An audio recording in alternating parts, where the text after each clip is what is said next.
G'day, everybody. I want to talk about Donald Trump and the difference between him and the previous leader and the leader that's in now, which is the Biden administration. And that is, yes, Donald Trump is the man he was before he got in. True. He's a dude that likes to get shit done. He likes his image and all that. And there's a few people that like all that behind the scenes and wouldn't tell you, right? That want the same positions, right?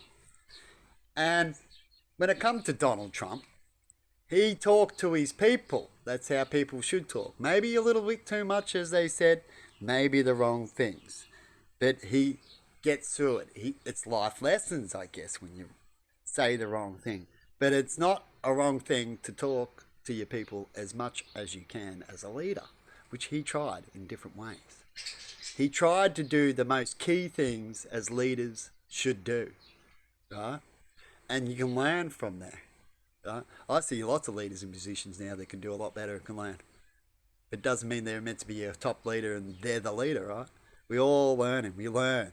If I got in a position, I'd have to learn a little bit more as a leader because we learn. We haven't been in such a position yet, so on and so on, right? Just giving you an example there. Now, when it comes to Donald Trump and if he would be a good president to get in, well, I don't know the other candidates and stuff too well, but I certainly know Donald Trump as he's presented himself already as a president, right? And if I had to put a line between Donald Trump and Biden, right, I'd pick Donald Trump because Donald Trump talks to the people. He's willing to talk about his mistakes and all that kind of thing. Where Biden goes, come on, man, a lot to people and avoids questioning, right?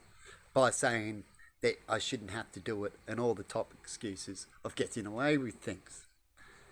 So, and prove what you've said that you would do. Donald Trump did that. He said in his campaigns, I'm going to get this and this done, and he did it. So that's a good thing. How many presidents didn't do it? Should we go back on the previous presidents that were worse than him if you want to bag him? Right? It's best not to just bag and predict, right? It's best to just talk about what's happened and what is now and what's become recently because we all change, don't we?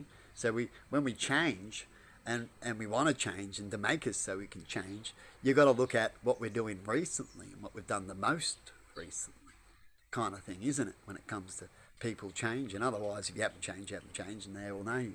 But if you have changed and you talk about change, well, they need to know the new change and you prove it as you go along, isn't it? Like I've been talking about the last 3 years of me being full into spirituality, right? Because if I get into something, I'm a research type of dude, right? Like Donald Trump was a business type of dude. I like to study and check out and understand, which is what a little bit how business works, right? But I do it in all sectors, not just in one. So he might have ran the country like a business, but it was better than the previous, and it showed how a business mind can work, and how maybe another mind like Donald Trump's with a little extra with connection and getting things right as we learn mistakes as we move on, which Donald Trump can do himself as well as candidates that will go against that kind of same thinking, right? Anyway, that's my opinion when it comes to that. I don't know Biden too much, so it's hard to give an opinion as he doesn't show too much, as I was talking about. It's good to connect and show and get people to understand your true opinions of things, right? Like he's been doing lately, Biden, when it comes to his son. You know, it's best to admit it than to hide things because it doesn't look good later on that you're hiding, like I do with when I talk about marijuana. I know it's legal here, but I also know that the police know that everybody does it a lot behind the scenes and it's not a big deal to try to go get someone because he's had it before or he's having a little bit of it now. You know, when I first got seen by a police officer with actual marijuana, right, was in Melbourne at Yale Street. A police officer might remember this. And we were kicking out a border, Dad was, and we were staying there that we were helping out and become a hindrance, so it's not more like we, it helps us to help you kind of thing. And so we had to get him out as he owed money and other problems that we were having. And he decided to cause more problems. Turn up in a car that it's unregistered and everything. That's one of the problems he was having too, that we weren't agreeing with, that was going on, and selling cars and stuff like that with the police. So this is the law, right? So a dude can turn up a border that you kicked out. The border's upset. This is a long time ago in Melbourne, near year 2000, roughly 2001, somewhere like that, right? And a border could turn up and with the police in an unregistered car, and probably wouldn't have a license because police don't check these things, right? And maybe these days they might, but back then they didn't, right? And turn up, and then you can even mention that, and they did a little bit like I get today with police, is that we're not here for that issue, right? This is what the police end up saying to me. Let me keep going with the story. And turned up because we kicked him out and we weren't giving him his little bit of nothing, clothes and a little bit of furniture and jack all tools and whatever, you know what I mean? Little bit of nothing. And this is the big risk he took because he knew the system. To the bad guys will know the system and take a risk. That's what they do, right? And they can win over good people by doing this kind of stuff because the system's not quite set right. And they just walked in because he was staying there previously. He just walked in with the police. So we're just doing our thing. And at that time we were smoking, trying to heal through that situation as we were putting at that time, and what we did to feel good instead of drinking or having a cigarette. And I was actually having a pipe as the police officer walks through the front door with this guy, right, that we were kicking out. I'll give a first name because there's plenty of them. Ron, his name was. And yeah, and I just ducked down. We had this like little mini bar that you can pull out. You know, you pull out and it has a little cupboard in it at the top. And I ducked down behind that blind one, right? Pretty hilarious. I was just a teenager. And I was shit scared as it was happening. I thought I was fucked. Oh, what's going on here? Yeah. But then they turned around and said, it's okay. We're not here for that. We're not here for anything. We're just here to help Ron get his stuff. Right?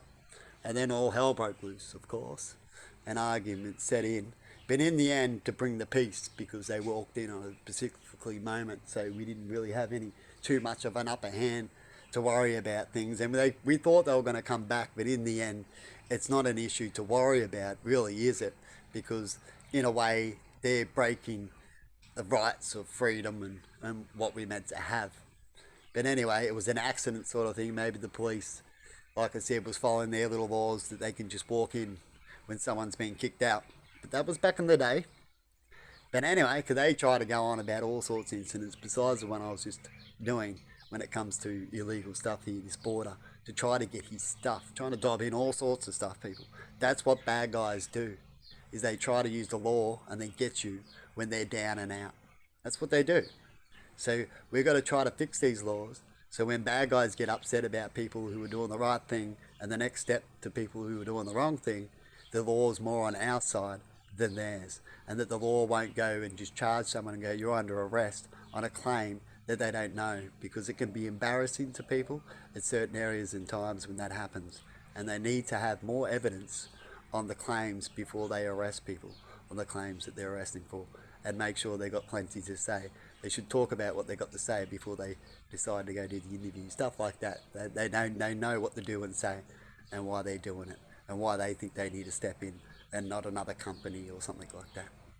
Anyway, people, have a good one, and bye-bye.